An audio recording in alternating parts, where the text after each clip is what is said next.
Hey, it's Brianna for Triumphant Tuesdays. Sorry guys, I'm late again. What else is new? I always think I'm going to film and then it doesn't work, so I end up skipping a week. So I'm going to try to combine two videos in one. We'll see how that works. They're pretty related. I just hope I don't take too long doing so. I'm going to talk about bravery in recovery and how it's brave just to be in recovery, and how being in recovery or becoming recovered can lead to other positive things. I've been recovered for about 4 years now, but I didn't even know that until the therapist I used to have left, and she left last September, and I've been doing well since I was about 25. And it seems kind of weird that something bad as her leaving would turn into something good, as me realizing I was recovered. But this is kind of what happened. Like, she told me she was leaving, and I got in this space where I was like, I can't accept this. This isn't happening. Because it's like when you're really little and you're trying to learn to ride a bike and your dad's running after you and holding it, and you can do it while he's holding it, but you're really, really scared for him to let go.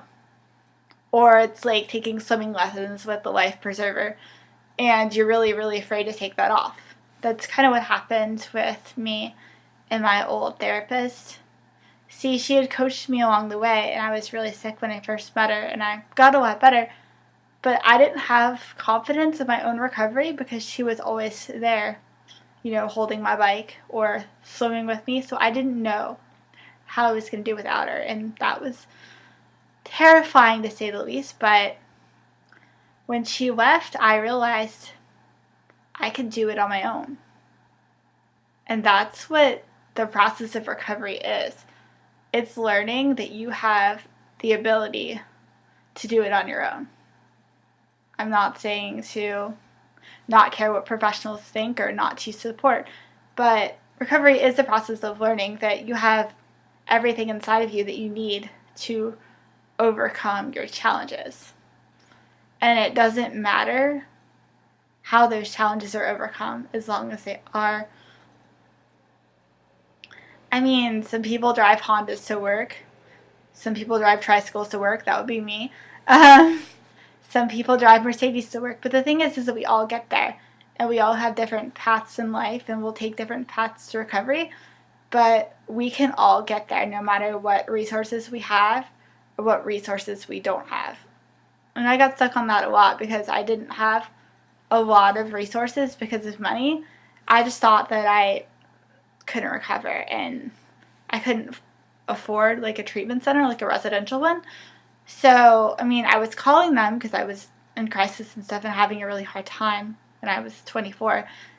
But it just wasn't financially possible, and you guys probably know they're super expensive, and it just didn't work out for me. But the sad thing is that they were telling me that in order to recover, I had to attend one of these programs, that it wasn't possible for me to recover without one of these programs. And, I called for several months, and I guess maybe it's my personality, or, yeah, it's my personality. But basically, back then, like, if I was seeking a higher level of care, I couldn't be moving forward in recovery while doing that, because I had it in my head that I had to be getting sicker if I was seeking a higher level of care. Like, what's the point of following your meal plan and doing the right thing and getting better if at the same time seeking a higher level of care? I didn't really understand that. So because of that, I couldn't do both.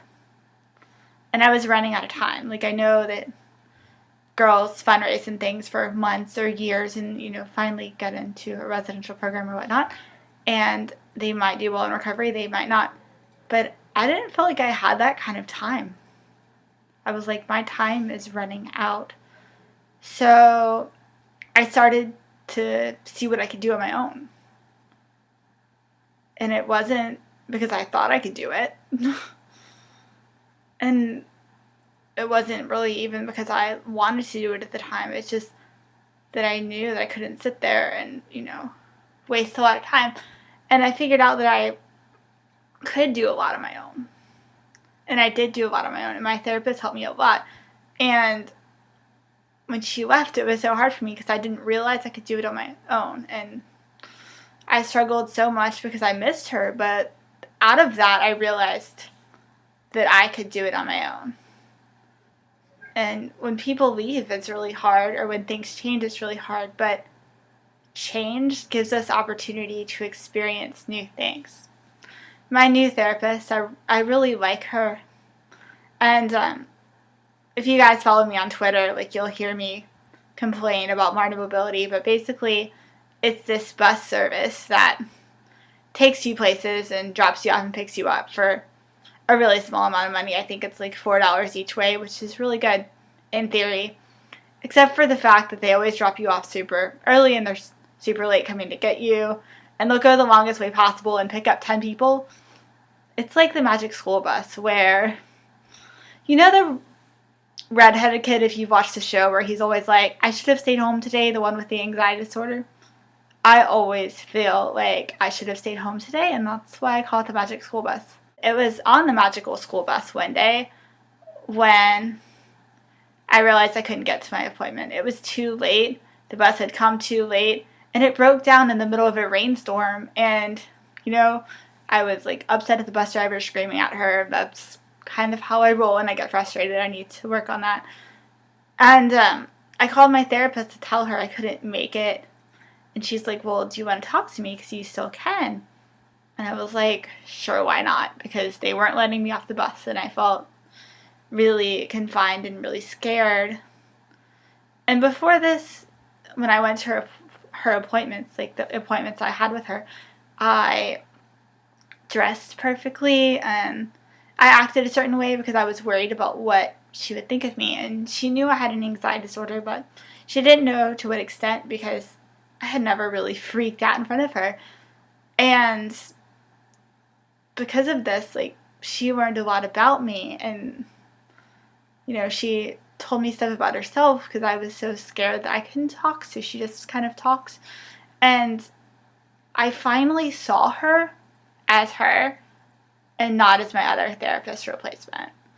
The lady I see now, her name is Catherine, and the lady I used to see, her name was Karen.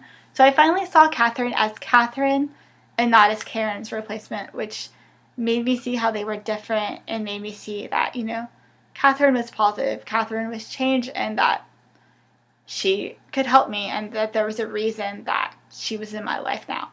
And when I saw her as her and not as Karen's replacement, I was able to recognize what gifts and what strengths she had and how she could help me, and I was able to see her uniqueness and use that to help me move forward. And recovery has taught me that things change and people grow and we change who we are in life and everything changes. But I think to recover, you have to have the mindset of, I'm going to do this regardless. I will recover regardless of what situations are in my path, what obstacles are in my path. No matter how hard it is, like, I will get there. And you can't let anyone or anything stand in your way. You have to be that strong. And recovery has made me realize that I can do anything. If I can overcome this and I can have my therapist leave and do amazing, better than I was doing when she was there, simply because now I know that I can do it on my own. Now I have confidence in my own recovery that, you know, I can do it without her. I can do it without, you know, the life preserver, or I can do it without her hanging onto the back of my bike, that I can do it.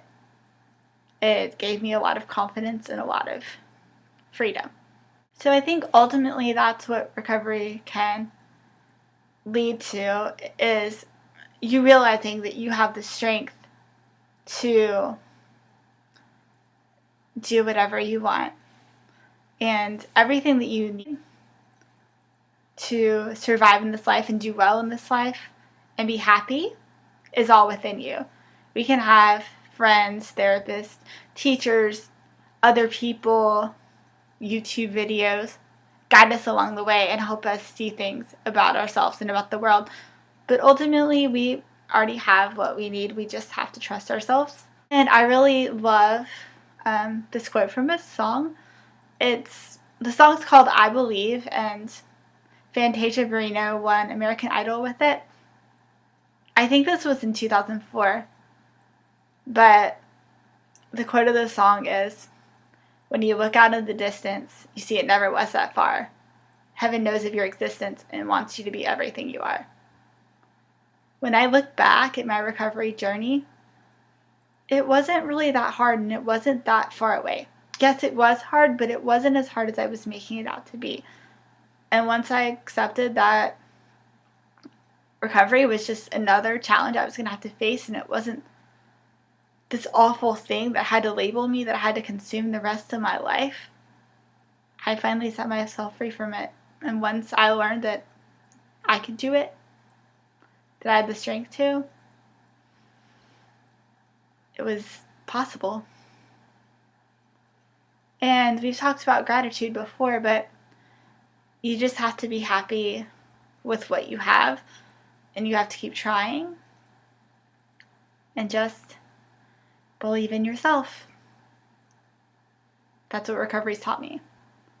It's always to believe in who I am and that I can do anything at all.